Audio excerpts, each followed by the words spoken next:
আসসালামু আলাইকুম। এই যে পুলিশরা কর্মবিরতি দিল, আবার অনেকে দেখলাম যে কান্নাকাটি করতেছে। তো তাদের আসলে দাবিটা কি?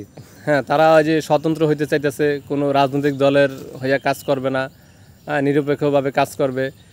এটা তো তাদের দাবি, কিন্তু পুলিশের সাথে যদি কথা বলি, তাদের ব্রিফিং যদি দেখি, তাহলে তারা বলতেছে যে মানে উপরের যারা কর্মকর্তা তাদের নির্দেশেই গুলি চালাইছে। মানে উপর থেকে যদি তারা নির্দেশ না পায় তাহলে গুলি চালাতে পারে না, এটাই বুঝাইতেছে।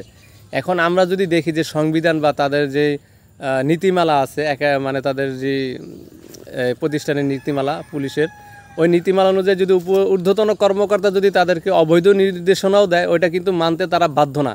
কারণ যখন বিচারের মুখোমুখি করা হইব, তখন কিন্তু মানে যে নির্দেশ দিছে, মানে উপরের কর্মকর্তা থেকে নিয়ে যে নির্দেশটা পালন করছে বা যার দ্বারা নির্দেশটা সম্পাদন হয়েছে, হ্যাঁ, তাদের সবাইকে কিন্তু একই অপরাধে দণ্ডিত করা হইব।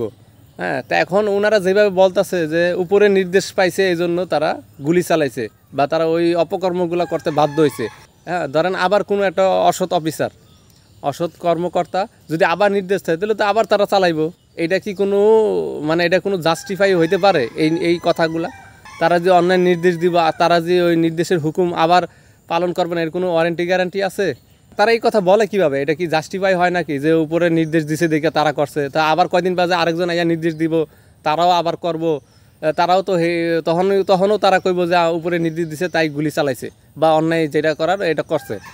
হ্যাঁ, আবার দেখলাম কি আরেকটা বিষয় দেখলাম যে অনেকে কান্নাকাটি করতেছে। কেন কান্নাকাটি করতেছে? যে তাদের পুলিশ সহকর্মীরা মারা গেছে। তো সহকর্মীরা মারা গেছে, এই জন্য ফুফায় ফুফায় কাঁদতেছে। আর এই যে এতগুলা জনগণ বা এই যে পাবলিক বা এই যে ছাত্র করে মারলো, আমজনতা করে মারলো, ওই ব্যাপারে কোনো কান্নায় না, ওই ব্যাপারে কোনো সমবেদনা হয় না। আমরা ভুল করছি, অনেক মানুষ মারা গেছে, নিষ্পাপ মানুষ মারা গেছে, ছোটো বাচ্চারা মারা গেছে, একদম মেধাবী মানুষরা, মেধাবী ছাত্ররা মারা গেছে, ওই ব্যাপারে তাদের কোনো কান্না নাই। মানে তাদের নিজেরটা নিয়েই কিন্তু কান্না, হ্যাঁ, তাদের সহকর্মীরা মারা গেছে এইটা নিয়েই কিন্তু কান্নাকাটি। তার মানে ব্যাপারটা বুঝতেন তো, মানে ভিতরটা গেছে গা, ভিতরটা গেছে গা। এখন তারা সামনাসামনি এগুলো দেখাইতেছে, আর তাদের এই কান্নাকুন্ডা দেখা আমাদেরও একটু মায়া লেগে যেতেছে গা। হ্যাঁ, যদিও ক্ষমতার পালা বদল হয়েছে বা দেশটা স্বাধীন বলেন যাই হয়েছে, তাদের উপরে হামলা করাটা ঠিক হয় নাই, হামলা তো একদমই ঠিক হয় নাই। হ্যাঁ, তাদের তো আইনের আওতায় আনতে হইব, আজকে হোক কালকে হোক আইনের আওতায় আইব। হ্যাঁ, জনগণ পাবলিক এটা নিচে আসলে ভাই, এটা আমি বললে বুঝাইতে পারবো না। হ্যাঁ, পুলিশের গুলি যে খাইছে, পুলিশের মায়ের যে খাইছে, হ্যাঁ, যার ভাই মরছে, যার সন্তান মরছে, এই বুঝবো। হ্যাঁ, কি ওই আপনার আইনের লইগে বসে থাকবো? হ্যাঁ, সে সামনে পাইছে, তারা সিরা খেয়াল আইছে পুলিশরে, হ্যাঁ, তারা মারছে। ঠিক আছে, যাই হোক, আইন হাতে নেওয়া তো ঠিক নেই, এটা আমরা প্রত্যেকেই জানি। আর এই কথা বলাটাও কিন্তু খুব সহজ। হ্যাঁ, কিন্তু যে আক্রান্ত হয়েছে, যে আক্রমণের শিকার হয়েছে, সেই জানে। হ্যাঁ, এখনও বলতেছে যে আইন হাতে নেওয়া ঠিক না। হ্যাঁ, আইনের তাদের সবারই অবশ্যই বিচার হইব, আমরা এই বিচার দাবি করি। হ্যাঁ, তো এটা হচ্ছে জনগণের পার্ট, কিন্তু পুলিশের পার্টটা দেখেন।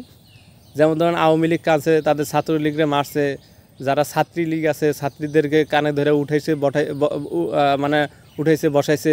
হ্যাঁ, এগুলা নিয়ে কিন্তু যে স্থাপনাগুলা, গুরুত্বপূর্ণ সরকারি স্থাপনাগুলোতে হামলা হয়েছে, হ্যাঁ, এগুলা নিয়ে কিন্তু শেখ হাসিনা এটি নিয়ে কিন্তু দুঃখ প্রকাশ করতো। তো এখন পুলিশ কি নিয়ে দুঃখ প্রকাশ করতে? পুলিশ কি আমজনতার জন্য দুঃখ প্রকাশ করতেছে? না, তাদের সহকর্মী মারা গেছে এই জন্য তারা ফুফায় ফুফায় কাঁদতেছে।